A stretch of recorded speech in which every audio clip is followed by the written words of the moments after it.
कर चले हम फिदा, जानो तन साथियों, अब तुम्हारे हवाले वतन साथियों। वीर सैनिकों की भूमि है भारत, महान शहीद सैनिकों की भूमि है भारत। एक शहीद के घर से बड़ा और कोई तीर्थ स्थल नहीं हो सकता। आज हमारे साथ हैं एक ऐसे व्यक्ति जो पिछले 24 सालों से शहीद परिवारों के घर जाते हैं, उनसे मुलाकात करते हैं, बहुत ही लंबी दूरी तय करते हैं और उनके पास ऐसे किस्से, कहानियाँ और यादें मौजूद हैं जो किसी भी कठोर से कठोर दिल के व्यक्ति को पिघला दें, उनकी आंखों में आंसू ला दें।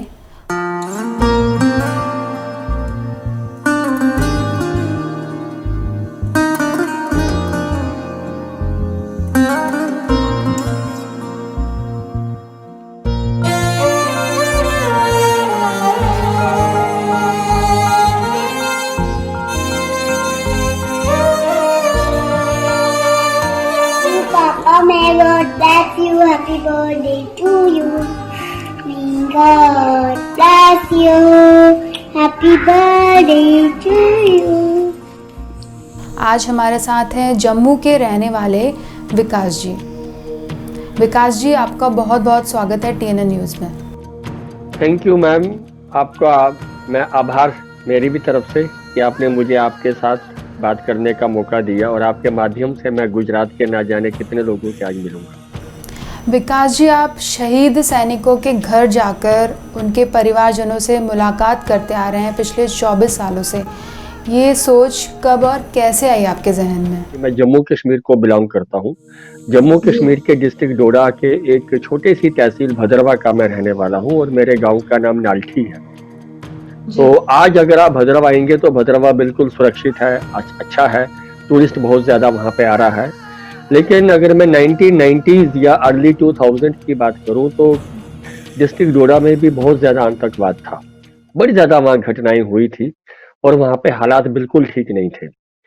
तो मैं 1994 की बात करूँ, जब मैंने अपना 12th के एग्जाम्स दिए थे, मैंने अपना ग्रेजुएशन शुरू करना था, तो भद्रवा एक एनकाउंटर हुआ जिसमें हमने अपने 7 जवानों को खोया।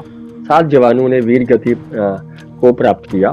तब मैं भद्रवा में ही था और ये तब की बात है जब पार्थिव शरीर घर नहीं आते थे। मैं आपके माध्यम से एक चीज बताना चाहूंगा, जैसे हम आजकल देखते हैं अगर कोई भी जवान कहीं वीर गति को प्राप्त होता है तो उसके पार्थिव शरीर घर आता है। ये कारगिल युद्ध से पहले इस तरह नहीं होता था। कुछ के आए हैं बट वो आगे बस एक ऑफिशियली प्रोटोकॉल या गवर्नमेंट का रूल नहीं था। कारगिल युद्ध से ही सभी के पार्थिव शरीर घर आने शुरू हुए, चाहे वो जितने भी विलंब के बाद आए या जिस भी दशा में आए। और उससे पहले क्या होता था, कोई भी ऐसी अगर घटना हो तो उनका अंतिम संस्कार युद्ध भूमि में ही आगे पीछे कहीं हो जाता था। जैसे कि ये 7 जवान भद्रवा में जो वीर गति को प्राप्त हुए, 1994 की बात है, तो पॉलिसी के अनुसार उनके पार्थिव शरीर भी उनके घर नहीं जाने थे, तो उनका जो अंतिम संस्कार था वो भद्रवा में होना था। तो वो अंतिम संस्कार में फौज के साथ, प्रशासन के साथ बड़े सारे हम गांव के लोग भी उसमें शामिल हुए थे। तो उन गांव के लोगों में से एक मैं भी था। तो जब वो अंतिम संस्कार उनका हो रहा था तो मेरे मन में एक ख्याल आया कि जब भी कभी ऐसी स्थिति हमारे अपने परिवार में या गांव में उत्पन्न होती है, बड़ी बार अंतिम संस्कार में विलंब होता है। विलंब होने का कारण क्या है? कोई तो घर का परिजन कहीं बाहर गांव में, कहीं दूसरे शहर में नौकरी कर रहा है और हम उसके आने का इंतजार करते हैं। तो मुझे लगा ये जो 7 लोग हैं जिनका हम अंतिम संस्कार कर रहे हैं, इनके भी तो परिवार वाले होंगे, उन्हें भी तो इन्हें अंतिम बार देखना चाहिए। तो ये जो मेरा एक कंसर्न था, तो वहीं पे मेरे साथ में ही एक आर्मी के कोई जवान खड़े थे, तो मैंने उनसे ये अपना कंसर्न रखा। उन्होंने मेरी तरफ देखा, उन्हें लगा कोई तो छोटा सा बच्चा है जो बड़ा इमोशनल हो गया है, तो उन्होंने मुझे थोड़ा पैसिफाई करने की कोशिश की, कुछ समझाने की कोशिश की। अब मैं समझा नहीं, मैंने एकदम से उन्हें एक और सवाल पूछ लिया। मैंने कहा चलो अगर हम इनके पार्थिव शरीर को घर लेके नहीं जा सकते तो इनके घर वालों को ही बुला लीजिए, वो यहाँ पे आ जाएंगे, जो आते जाएंगे हम उनका अंतिम संस्कार करते जाएंगे। उसने फिर मेरी तरफ देखा तो उसने मुझसे कहा, जो तुम सोचते हो काश दिल्ली में ये कोई सोचे। तो उस वक्त तो मुझे ऐसा लगा कि शायद ये जो 7 परिवार हैं ये भी दिल्ली या आसपास के रहने वाले होंगे, यहाँ पे हालात बहुत खराब है इसलिए वो आना नहीं चाह रहे होंगे। तो जैसे मैं आज आपसे ये बात कर रहा हूँ, उसके कई सालों के बाद जब मैं ये बात किसी से कर रहा था तो उन्होंने मुझे समझाया, दिल्ली से शायद उसका अर्थ भारत सरकार से रहा हो कि वो ऐसा सोचे। तो जब वहां पे उनका अंतिम संस्कार हुआ तो तब मेरे मन में ये आया कि मैं इन 7 परिवारों के घर जाऊंगा और इनसे मिलूंगा और उनको बताऊंगा कि क्या हुआ था। तो जैसे आपने पूछा कि पहली बार ख्याल कब आया, तो जो आइडिया और जो ख्याल था वो इस घटना से 1994 में आया। सर, आप क्यों करते हैं शहीद सैनिक के परिवारजनों से मुलाकात? क्या मकसद है सर इसका? देखो, शुरुआत तो मैंने आपको ऐसे बताई।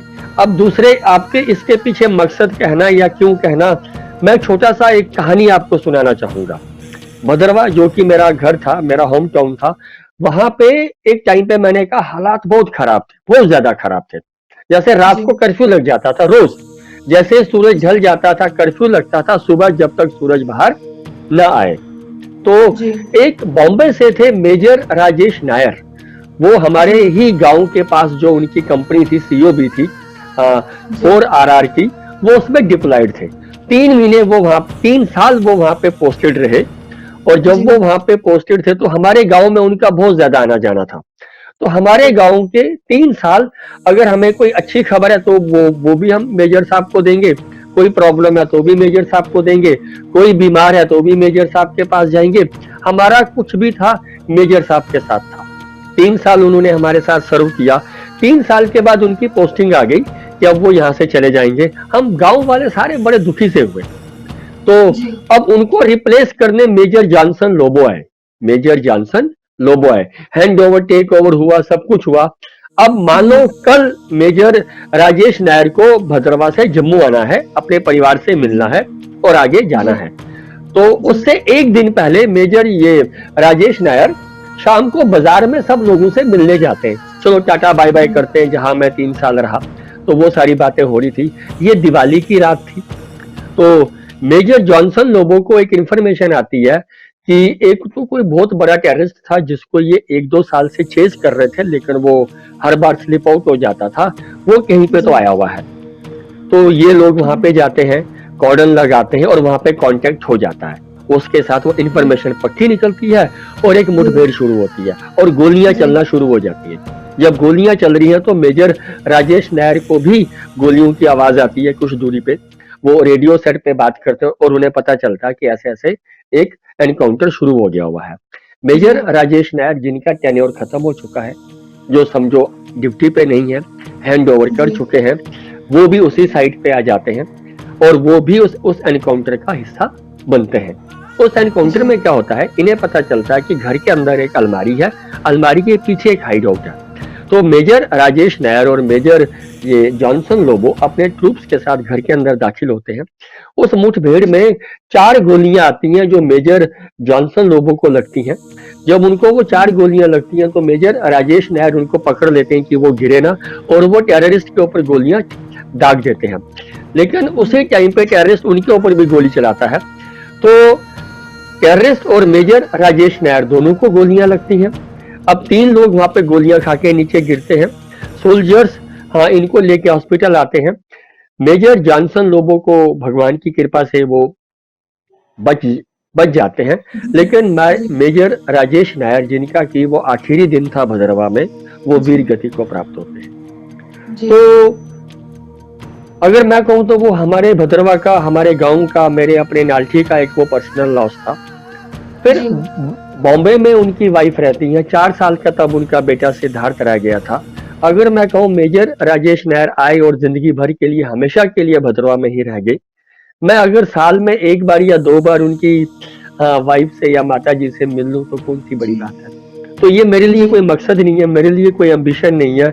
It's just a thanks giving to all those soldiers जो जगह जगह से आते हैं, मुझे, मेरे परिवार को, हम सब लोगों को प्रोटेक्ट करते हैं। तो मैं भी जाके उनसे थोड़ा बहुत मिल लेता हूँ, बस यही बात है। जंग तो चंद रोज होती है, जिंदगी बरसों तलक रोती है।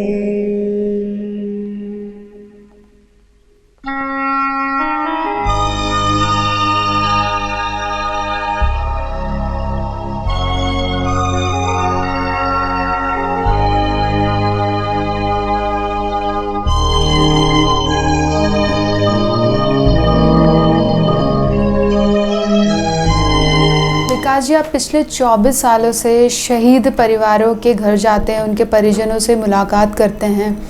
आपके पास बहुत सारी ऐसी किस्से कहानियाँ होंगी जो उनके परिवारजन आपसे शेयर करते हैं, उनकी यादें जो आप TNN न्यूज़ के माध्यम से देश के लोगों के साथ में शेयर करना चाहें। हाँ, एक तो मैंने कभी हिसाब रखा नहीं कि मैं कितने घर गया, कितने घर नहीं गया, बट अगर मैं एक अनुमान लगाऊं तो ये 20, 22, 23 सालों में लगभग 1000 से ज्यादा ही परिवार होंगे। और अगर मैं अभी आपको बताऊं, मैं अभी भी एक परिवार के घर पे ही हूँ। मैं लेफ्टिनेंट कर्नल ऋषभ शर्मा के घर पे हूँ। मैं पिछले 2 दिनों से इनके घर पे ही रह रहा हूँ। ये आपके माध्यम से मैं कर्नल साहब का तस्वीर आपको दिखाता हूँ। मैं इनके घर पे ही रह रहा हूँ। ये मैंने इनका ही टी-शर्ट भी पहन रखा है, लेफ्टिनेंट कर्नल ऋषभ शर्मा। ये जब कमीशन हुए थे तो इनका कमीशनिंग का ये जो स्टिक जो IMA में ये लेके परेड करते हैं, ये मेरे ही हाथ में है। तो मैं इनके ही घर में कमरे में इन्हीं के परिवार के साथ रह रहा हूँ। तो बिल्कुल अब जब मैं इन सब से बातें करूंगा तो घर वाले तो इनके बारे में बड़ी सारी बातें बताएंगे, बहुत सारी चीजें होंगी। तो मैं कर्नल साहब की ही एक बात आपको बताता हूँ कि ये जब जोधपुर में पोस्टेड थे, ये मुझे थोड़े दिन पहले ही पता चला, तो इनके घर के पास कोई तो जो इनकी मेड थी या जो भी थे, वो अपने बच्चों को स्कूल नहीं भेजते थे, उनको पढ़ाते ही नहीं थे। तो इन्होंने एक दिन उन बच्चों के पिता को बुलाया और कहा कि अगर तुम अपने बच्चों को स्कूल नहीं भेजोगे तो मैं पुलिस में तुम्हारी कंप्लेंट कर दूंगा और तुम्हें जेल में बंद करवा दूंगा। ये कानूनन जुर्म है और तुम्हारे बच्चों की जो फीस का खर्चा है वो I will bear all the things, पर तुम बच्चों को स्कूल भेजना शुरू करो। तो वो डर गया, उस आदमी को लगा कि शायद ऐसा कोई कानूनी प्रावधान है कि मुझे जेल हो जाएगी। तो उसने बच्चों को स्कूल भेजना शुरू किया। अब इसकी जो बच्ची है वो शायद 9th या 10th में आ गई है और पिछले साल उसने स्कूल में कुछ बड़े अच्छे नंबर भी लिए थे। तो ऐसी छोटी छोटी बातें ना जाने कितनी मैंने परिवारों से सुनी है। अगर मैं कहानियां सुनाना शुरू कर दूं तो शायद अगले 20 साल तक मैं कहानियां आपको सुना सकता हूं। पर जैसे कि आप गुजरात से बात कर रहे हैं, तो मैं अगर गुजरात की बात कहूं तो गुजरात के भी बहुत ज्यादा सोल्जर्स हैं जिनके मैं घर जा रखा हूं, जिनसे मैं मिला हूं। उनमें से मैं एक का नाम चलो आपके सामने ले लेता हूं, मेजर ऋषिकेश रमानी। वो 23 पंजाब के थे। 23 पंजाब वो पलटन है जिन्होंने वो बॉर्डर पिक्चर की लड़ाई लड़ी थी, बैटल ऑफ लोंगेवाला। तो मैं उनकी एक छोटी सी कहानी सुनाऊंगा। तो जब मैं उनके माता पिता से अहमदाबाद में मिला तो उनकी मदर ने ये कहा कि ऋषिकेश रमानी ना हमें हर बार बड़ा मतलब कि सरप्राइज देने का उसको एक बड़ा शौक था। तो वो बिल्कुल घर के पास आके फोन करेगा, गेट के पास आके, और मम्मा कैसे हो? तो मम्मा बोलेंगी कैसे हो? हाँ मम्मा ठीक हूँ, बस ड्यूटी पे हूँ, छुट्टी नहीं मिल रही, ये वो। फिर जैसे ही वो कॉल खत्म हो जाएगी तो वो बेल बजाएगा। तो मम्मा तो ना जाने क्या सोच के बाहर दरवाजा खोलने जाएगी तो बाहर ऋषिकेश रमानी खड़ा होगा। तो उनकी मम्मी कहती है कि वो हर बार ना ऐसा करता था। एक बार हमने डिसाइड किया कि हम इसको सरप्राइज देंगे। तो उन्होंने सरप्राइज क्या दिया, वो घर छुट्टी पे आया हुआ था कुछ दिनों के लिए, तो इसका बर्थडे आया। तो उन्होंने एक उसके कजन को कहा कि आज तुम सुबह से ना ऋषिकेश रमानी को ना बस घुमाते रहो कि ये किसी के साथ टच में ना आए और घर में ना आए। तो उसका जो भी कोई वो कजन थे उन्होंने उसको अपनी गाड़ी में बिठाया, अरे मुझे यहाँ काम है, यहाँ चलो, यहाँ चलो, यहाँ चलो। पूरा दिन वो यहाँ वहाँ घूम रहे हैं, फोन पे भी कोई बात नहीं हो रही। तो शाम को लगभग 7, 7:30 जब थोड़ा अंधेरा सा हो गया तो वो ऋषिकेश रमानी को बोलता है कि बस अब मेरी एक लास्ट मीटिंग बाकी है, मुझे एक होटल में किसी से तो मिलना है, बस उससे मिलते फिर हम घर चलते हैं। वो आज शायद तेरा बर्थडे भी है, पर घर चलेंगे केक शेक लेके थोड़ा बर्थडे सेलिब्रेट करेंगे। तो वो कहता जी। ठीक है। तो ये ना होटल भी किसी बैक एंट्री से कहीं से दाखिल होते हैं, और जब होटल के अंदर ही जब ये दाखिल होते हैं तो लाइट सारी बंद होती है, बल्कि पूरा अंधेरा है। तो वो मोबाइल चार्ज वार्ज से थोड़ा बहुत ऐसे चलते हैं। अब मेजर साहब भी उसके साथ साथ चल रहे हैं। जब वो होटल की बिल्कुल सेंट्रल हॉल गैलरी में पहुंचते हैं, जब वहां पे वो आते हैं, एकदम से लाइट्स ऑन होती हैं। तो मेजर ऋषिकेश रमानी को जानने वाले उसके पूरे परिवार के लोग, उसके दोस्त और जो भी उनके रिश्तेदार थे, सारे उस होटल में होते हैं, उस लॉबी में होते हैं, और एक बहुत बड़ा सा केक वहां पे होता है। तो Rishikesh Ramani was not expecting all this thing, और एकदम से जब लाइट आती तो समझो वो 300-400 लोग जोर जोर से क्लैप करके बोल रहे हैप्पी बर्थडे टू यू। तो वो कहते हैं कि हमने एक इस तरह का सरप्राइज उसको दिया था कि वो बेचारा चकाचौंधी रह गया कि ये सब भी हो सकता है। तो ये मुझे उनकी मम्मी ने बताया था। और 2008 या 9 की बातें, अब साल में थोड़ा आगे पीछे हो जाऊंगा, कश्मीर में ही एक एनकाउंटर में मेजर ऋषिकेश रमानी 3 दिन तक वो एनकाउंटर चला, 3 दिन तक वो लड़ते रहे। तीसरे दिन बारिश होना शुरू हो गई, तो जिस बड़ी सी चट्टान के पीछे आड़ लेके ये एनकाउंटर लड़ रहे थे, उसके नीचे से मिट्टी पूरी खिसक गई, तो ये बिल्कुल एक्सपोज हो गए, टेररिस्ट के बिल्कुल सामने आए। तो जब ये घर आए थे तो इनके सर में लगभग 11-12 गोलियां थी, जो वो लेके इनकी बॉडी घर आई थी। तो वो अहमदाबाद के ही थे, मेजर ऋषिकेश रमानी, इकलौता बेटा था अपने माता पिता का। उनके माता पिता ने एक मेजर ऋषिकेश रमानी फाउंडेशन बनाई है। वो कई स्कूल्स को फंड करते हैं, कई बच्चों को पालते हैं, ना जाने क्या क्या करते हैं। तो ऐसी ना जाने कई कहानियां हैं। विकास जी, आप युवाओं को क्या मैसेज देना चाहेंगे, क्या कहना चाहेंगे आप? मैं बस सभी को एक ये मैसेज देना चाहूंगा, चाहे आप डॉक्टर बनना चाहते हैं, फिल्मकार बनना चाहते हैं, स्पोर्ट्स में जाना जी। जो भी आप करना चाहते हैं आप करिए, लेकिन हम वो तभी अच्छे से कर पाएंगे जब हम सुरक्षित होंगे, जब एक सुरक्षा का माहौल होगा। तो वो जो सुरक्षा का माहौल है, वो जो सब चीजें हैं, वो जो हमें प्रदान करता है, उसकी कम से कम वैल्यू करें, उसकी रेस्पेक्ट करें, और वो जो भी काम करते हैं उसका रिगार्ड करें। सैनिक को और हमसे भी कुछ नहीं चाहिए, हम अगर सिर्फ उसकी रेस्पेक्ट करें, उसके ऊपर विश्वास रखें, ट्रस्ट करें। जैसे अक्सर ये खबरें आती हैं, चाइना ये कर देगा, चाइना वो कर देगा, तो मैं आपके माध्यम से सबको ये बोल देता हूँ, जो भी हमारे जवान या अफसर चाइना बॉर्डर पे खड़े हैं, वो कुछ भी हो, चाइनीज को अंदर नहीं आने देंगे। हमने 1962 में भी, हम बेशक युद्ध हार गए थे, वो मुल्क हारा था, भारतीय फौज नहीं हारी थी, कोई पीछे नहीं आया था। आज तो 2022-23 का हिंदुस्तान है। फौज पे अपने विश्वास रखिए, कहीं पे भी मिलती है, हो सके तो मुस्कुरा के उसकी तरफ देखिए, उन्हें जय हिंद बोलिए, और आपके आसपास अगर कोई भारतीय फौज का कोई अगर परिवार रहता है, तो जो भी कुछ हो सके उनके लिए कीजिए। विकास जी, जो भी आज हमारे TNN के माध्यम से आपको देख रहे हैं, आपको सुन रहे हैं, ज़रूर आपसे इंस्पायर होंगे, और आपका बहुत बहुत धन्यवाद। थैंक यू मैम, और आप सबका भी, जो भी TNN के हमारे सुनने वाले देखने वाले हैं, उन सबको भी मेरी शुभकामनाएं। बस यही बात है कि फौज को लेके हमें अच्छा रहना चाहिए, फौज को लेके हमें खुश रहना चाहिए, फौज को लेके हमें जो भी छोटा मोटा हम कर पाए हमें करना चाहिए, और उस पर विश्वास रखना चाहिए। फौज एक मात्र ऐसी संस्था है हमारी भारत की, जिसने पिछले 75 सालों में कभी हमें धोखा नहीं दिया, जिसने कभी हमें निराश नहीं किया, और वो आगे भी कभी नहीं करेगी। कर चले हम फिदा, जानो तन साथियों, अब तुम्हारे हवाले वतन साथियों।